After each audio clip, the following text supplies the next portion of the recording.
दहेज लेने का नतीजा कितना बुरा हुआ, आगे देखिए दोस्तों। माँ जी, आज हम हमारी छोटी देवरानी से कुछ खाना बनवाते हैं। देखते हैं हमारी देवरानी कैसा खाना बनाती है। नई नई शादी हुई है, उसके हाथों का स्वाद भी हमें लेना है। तो आज हम उसे खाना बनाने के लिए बोलते हैं। आज तो उसकी पहली रसोई है, कुछ मीठा तो बनाएंगी।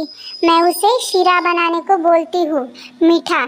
देखती हूँ कैसा बनता है। हमारी देवरानी है तो बहुत होशियार, लेकिन खाना कैसे बनाती है वो भी देखना है हमें। स्वभाव से तो बहुत मीठी है देवरानी जी, लेकिन खाना मीठा बनाती है या नहीं देखना है। अरे रुकिए दीदी, आप मत बुलाओ। हमारा आवाज देना और उसको खाना बोलने के लिए बनाना ठीक नहीं होगा। माँ जी, आप उसे आवाज दीजिए और खाना बनाने के लिए बोल दीजिए। अरे पायल बेटा, कहाँ हो? बाहर आओ जरा। सुनो बहू, क्या कर रही हो? यहाँ आना जरा। हाँ, आ रही हूँ। इतना ज़ोर ज़ोर से चिल्लाने की क्या ज़रूरत थी? मैं अपने रूम में थी।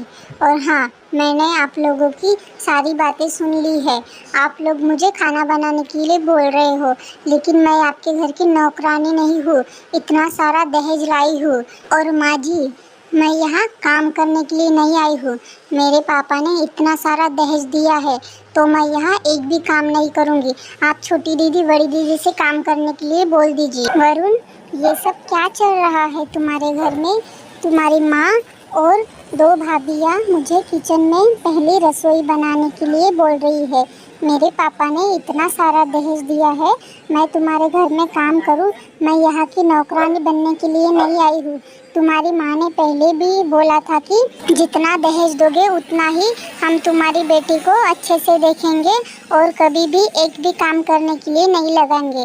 तो अब तुम्हारी माँ और भाभियाँ मुझे कैसे बोल रही है कि मैं किचन में जाके खाना बनाऊँ? मैं इस घर का एक भी काम नहीं करूँगी। अगर ऐसा है तो मैं इस घर से चली जाऊँगी। अरे नहीं पायल, तुम ये घर छोड़कर कहीं मत जाओ। मैं माँ और भाभीियों को समझाता हूँ। तुम चिंता मत करो, मैं सब ठीक कर दूंगा। माँ, कहाँ हो आप? मेरी बात सुनो। आपने पायल को काम करने के लिए कैसे बोला?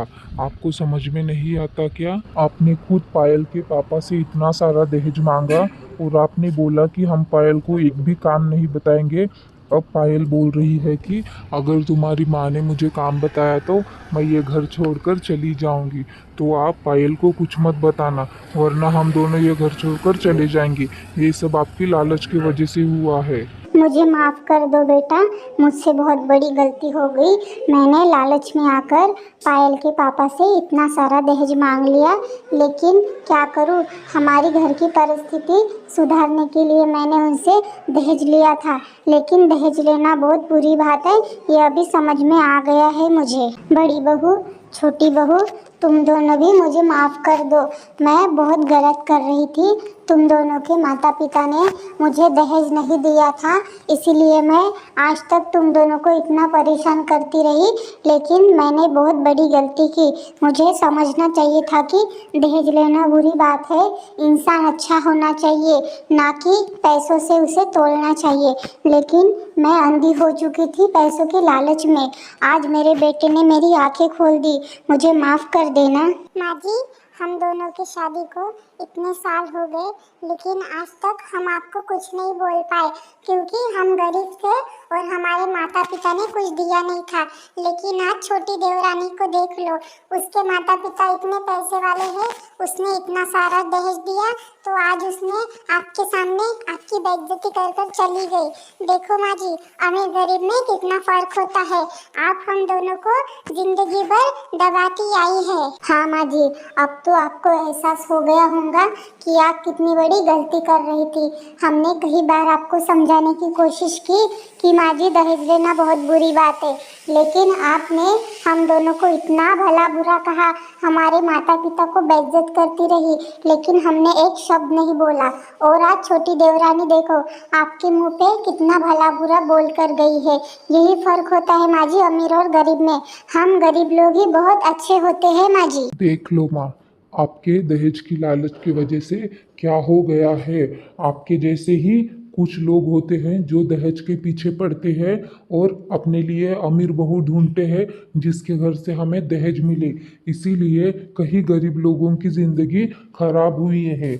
लड़कियां तो बहुत अच्छी थी गरीब लोगों की, लेकिन दहेज ना देने की वजह से उनको शर्मिंदा होना पड़ता है। माँ, दहेज ही सब कुछ नहीं होता ज़िंदगी में। कभी कभी इंसान भी देखना पड़ता है कि आगे वाला इंसान कितना अच्छा है। पैसा ज़िंदगी भर नहीं चलता माँ, इंसान की इंसानियत चलती है। दोस्तों, जो गलती मैंने की है दहेज की लालच में अपने बेटे की जिंदगी बर्बाद की है, आप वैसा कभी मत करना।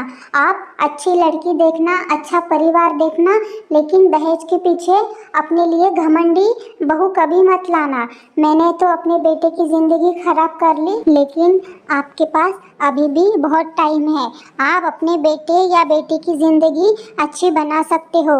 बस अच्छा परिवार देखना, दहेज की लालच और दहेज कभी भी मत देखना। दोस्तों, अगर आपको हमारी ये कहानी अच्छी लगी हो तो लाइक करो, शेयर करो और सब्सक्राइब करो। धन्यवाद।